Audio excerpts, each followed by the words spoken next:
Какво може да се прави с записите? Могат да бъдат използвани за проверка дейността на служителите, както и действията на граждани при извършване на определени проверки, при оказване на съдействие и при нарушаване на обществения ред.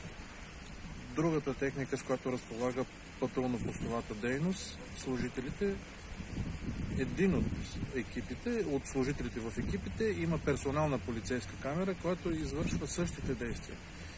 Какво служи тя? Когато започне проверката на гражданин или проверката на автомобил, задължението на служителя е да натисне бутона за запис и се записва само тази част на проверката.